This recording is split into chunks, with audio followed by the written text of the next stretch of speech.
La lluvia golpeaba los ventanales del Foro João Mendes en Sao Paulo, como si anunciara una tormenta no solo en el cielo, sino también dentro de aquel tribunal.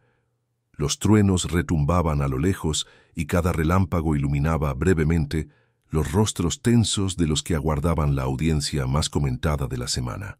Era un caso de tierras, aparentemente común, pero que había despertado rumores por la presencia de una empresa gigantesca del sector agrícola y sobre todo por el extraño detalle de que la demandante había confiado su defensa a alguien que nadie conocía.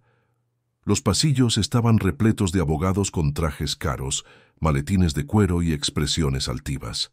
Secretarias corrían de un lado a otro, intentando equilibrar montones de documentos. En medio de ese ambiente de poder y formalidad, un joven delgado de piel negra y con una mochila gastada en la espalda avanzaba con pasos firmes.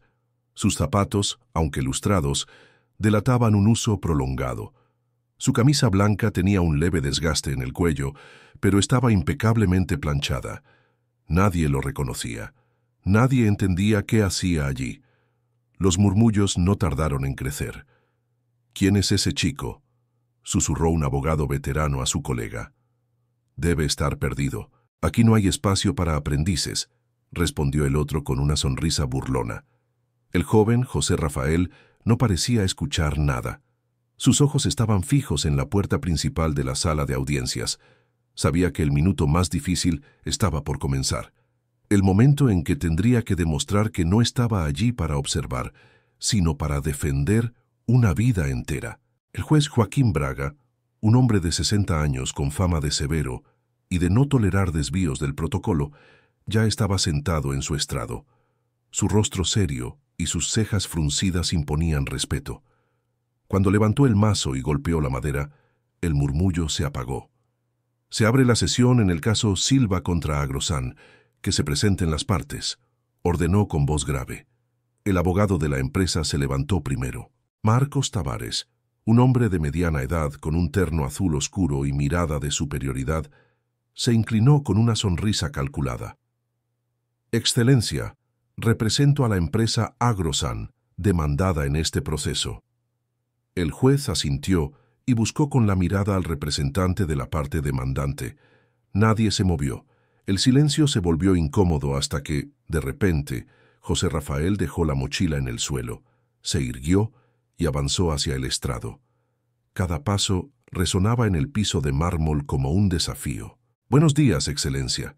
Mi nombre es José Rafael y comparezco en esta sala como abogado de la señora Marta Silva», dijo con voz firme. Un estallido de risas sofocadas recorrió el lugar. Algunos abogados se miraron incrédulos. Otros negaban con la cabeza como si hubieran presenciado una escena absurda. El propio juez Braga arqueó las cejas y se inclinó hacia adelante. «¿Usted dice que es abogado?», preguntó con sarcasmo. «Esto no es un ensayo escolar, joven. Aquí no jugamos a representar papeles». José mantuvo la calma. «No estoy jugando, Excelencia. Estoy aquí en calidad de abogado defensor de mi clienta». Antes de que el juez pudiera replicar, una voz femenina, temblorosa pero firme, se levantó desde el fondo de la sala. «Es cierto, meritísimo, él es mi abogado. Fue el único que aceptó defenderme cuando todos los demás cerraron las puertas», dijo Marta Silva, una mujer mayor, vestida con modestia, pero con una dignidad que brillaba en sus ojos cansados. La sala quedó en silencio. El juez, visiblemente molesto, ordenó al joven presentar sus credenciales. José abrió su mochila, sacó un sobre sellado y lo entregó al oficial. Durante unos segundos eternos, mientras el juez Braga revisaba los documentos, nadie respiraba. Finalmente su expresión cambió de la burla a la sorpresa. «Bien, parece que, en efecto, está registrado en la orden de abogados». Su tono se suavizó apenas un poco. «No obstante, debo advertirle, no recibirá ninguna indulgencia en esta sala». «No espero indulgencia, Excelencia, solo justicia», respondió José con serenidad. El juez asintió con frialdad y dio inicio al proceso. Mientras José organizaba sus papeles en el atril, recordó cada paso que lo había llevado hasta allí. Nació y creció en Paraisópolis, una de las mayores comunidades de Sao Paulo. Su madre, doña Vera, había trabajado toda su vida como empleada doméstica, limpiando casas ajenas desde el amanecer hasta altas horas de la noche. Fue ella quien le inculcó la disciplina y el amor por el estudio. A los 9 años, mientras otros niños jugaban en las calles de tierra, José devoraba libros encontrados en la basura o regalados por las familias para las que trabajaba su madre. Un maestro, señor Arnaldo, descubrió su talento inusual para las matemáticas y la escritura. «Nunca dejes que nadie te convenza de que no puedes», le repetía constantemente. Con apenas 12 años, José ganó un concurso regional de redacción con un texto titulado El derecho a soñar. Su historia, que hablaba de las comunidades olvidadas y la lucha por justicia, fue publicada en un periódico local y atrajo la atención de una fundación. Gracias a ello, obtuvo una beca en un colegio de élite. Pero ese logro lo llevó directo al campo de batalla del prejuicio. Allí, entre hijos de empresarios y políticos, José fue el único estudiante negro y proveniente de una favela. Soportó burlas, miradas de desprecio y frases como «Este lugar no es para gente como tú». Su madre siempre lo alentaba. «Ellos tienen miedo porque representas lo que nunca imaginaron ver, un genio de Paraisópolis sentado en el mismo banco que ellos». Lejos de rendirse, José se convirtió en líder del club de debates y destacó en competencias estatales. Cada argumento que elaboraba estaba impregnado de su pasión por la igualdad. Fue entonces cuando decidió ser abogado.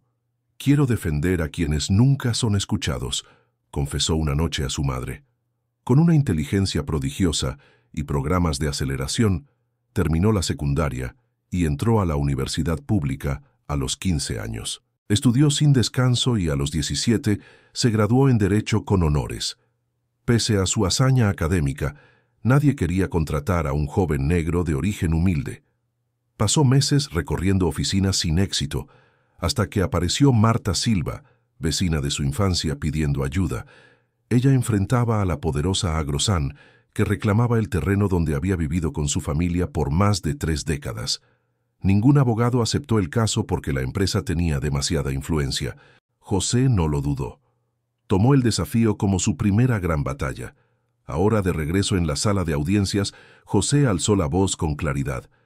«Excelencia, lo que está en juego aquí no es solo un terreno. Es la vida de una mujer que ha dedicado su existencia al trabajo y a su familia. Presento ante este tribunal la escritura original de 1992 que prueba la posesión legítima de la señora Marta Silva». Entregó copias a los presentes. Luego, sacó otro documento. Además, una pericia independiente señala que los papeles de Agrosan contienen firmas adulteradas. El juez Braga examinó los documentos con seriedad. Marcos Tavares sonrió con desprecio y pidió la palabra. «Excelencia, con todo respeto, lo que este joven presenta es una interpretación simplista de un caso complejo. Las transacciones de Agrosan son legítimas y están debidamente registradas. No podemos permitir que un discurso emotivo nos distraiga de la técnica jurídica». José respiró hondo antes de responder. «Con respeto, lo que presento no son emociones, sino hechos verificables. Este tribunal existe para proteger la verdad, incluso cuando el adversario tiene más dinero o poder». Los murmullos se intensificaron. El juez lo observaba con atención. Marta Silva, desde el fondo, apretaba sus manos con nerviosismo, pero una chispa de esperanza comenzaba a brillar en sus ojos. El murmullo en la sala se volvió casi ensordecedor, como si la incredulidad colectiva necesitara escapar en forma de susurros. El juez Braga golpeó con fuerza el mazo. «Orden en la sala», exclamó con autoridad. El silencio regresó, denso como una nube antes de la tormenta. Marcos Tavares alzó la barbilla y miró a José con aire de superioridad. «Excelencia, este joven cree que basta con presentar papeles viejos y palabras bonitas para desarmar una empresa que cumple rigurosamente la ley. La señora Silva, con todo respeto, no tiene los medios ni los documentos válidos para sostener su versión». José no se inmutó. Tomó otro documento de su carpeta y lo mostró. «Aquí está la prueba de que la señora Marta Silva ha pagado el impuesto territorial durante más de 20 años. Si su posesión fuera ilegítima, ¿Cómo explica que la propia municipalidad la reconozca como propietaria? Algunos presentes se inclinaron hacia adelante, interesados. El juez Braga tomó las copias y revisó con detenimiento. Mientras lo hacía, José recordó los meses en que ayudó a Marta a reunir cada papel, cada recibo olvidado en cajones húmedos, cada testimonio de vecinos que habían visto crecer a su familia en ese terreno. Había trabajado noche tras noche, consciente de que enfrentaba a un gigante. Tavares sonrió con desdén.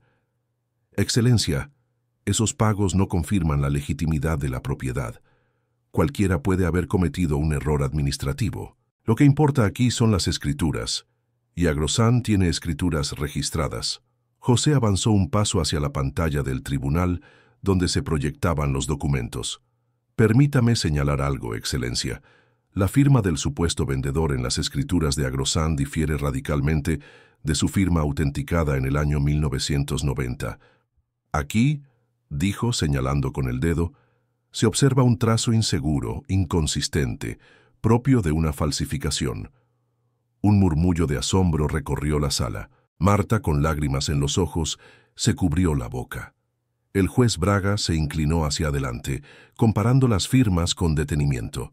Su rostro, aunque impasible, reflejaba interés genuino. Tavares se levantó apresurado. Objeción, Excelencia.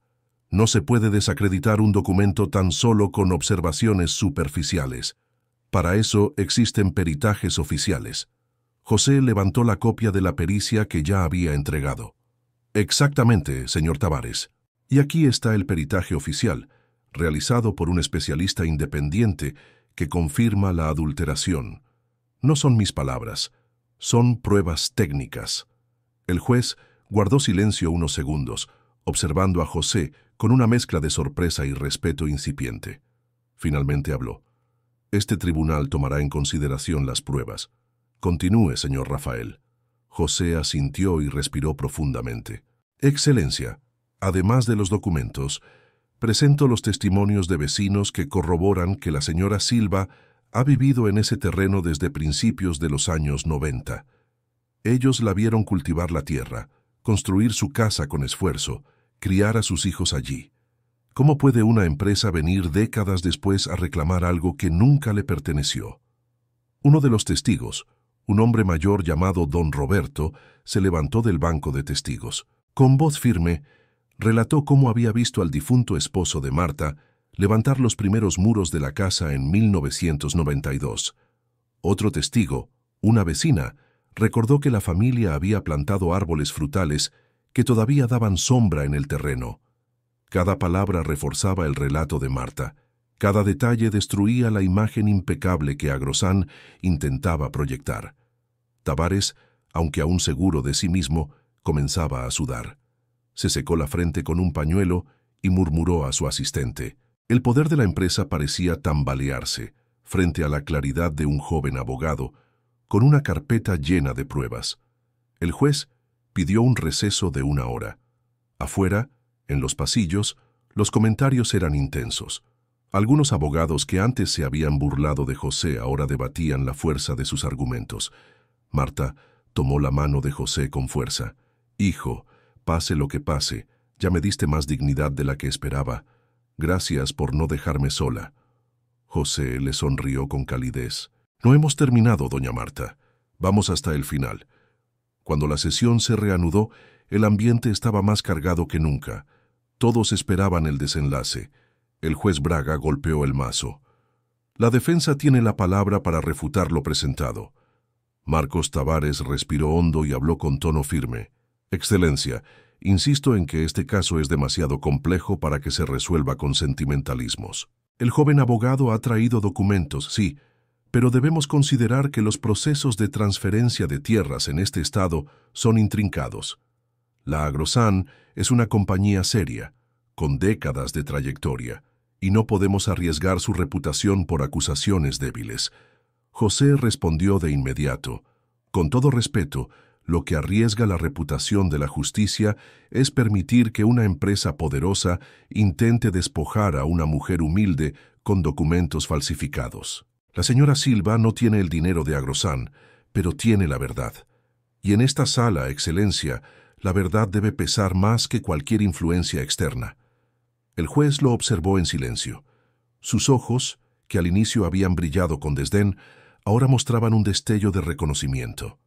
Las horas siguientes fueron una batalla de réplicas y contrarréplicas. Tavares intentó atacar la juventud de José, insinuando que carecía de experiencia. José, sin alterarse, respondió con citas exactas del Código Civil, con jurisprudencias recientes y con una seguridad que desarmaba cada argumento contrario. Finalmente, el juez Braga pidió silencio. He escuchado a ambas partes y he revisado las pruebas. Este tribunal reconoce que los documentos presentados por Agrosán contienen irregularidades graves, mientras que las pruebas de la señora Silva son consistentes y legítimas. En consecuencia, fallo a favor de la señora Marta Silva. La propiedad permanecerá en su nombre. Un murmullo explosivo recorrió la sala. Marta rompió en llanto y abrazó a José con fuerza. «Dios te bendiga, hijo. Salvaste mi hogar». José cerró los ojos por un instante, permitiéndose sentir la emoción, pero luego se recompuso. «Lo que hice fue lo correcto, doña Marta. Su lucha es la de muchos». Incluso el juez Braga, que al inicio lo había ridiculizado, se inclinó hacia él y dijo en voz más suave: «Señor Rafael, debo reconocer que me equivoqué al juzgarlo por su edad y su apariencia. Hoy nos ha recordado a todos el verdadero propósito de la justicia». La noticia no tardó en salir de los muros del foro. Periódicos locales titularon «Joven abogado de 17 años derrota a gigante empresarial en Tribunal Paulista». Las redes sociales se llenaron de mensajes. Jóvenes de comunidades enteras lo veían como un símbolo de esperanza. José, lejos de dejarse llevar por la fama repentina, decidió transformar esa visibilidad en acción. Creó un proyecto llamado Justicia para Todos, destinado a ofrecer asesoría legal gratuita a familias de bajos recursos. Invitó a otros abogados a sumarse como voluntarios y organizó talleres en comunidades para enseñar a los jóvenes que la educación podía ser su mejor arma. En uno de esos talleres, frente a decenas de adolescentes, José habló con voz firme y clara.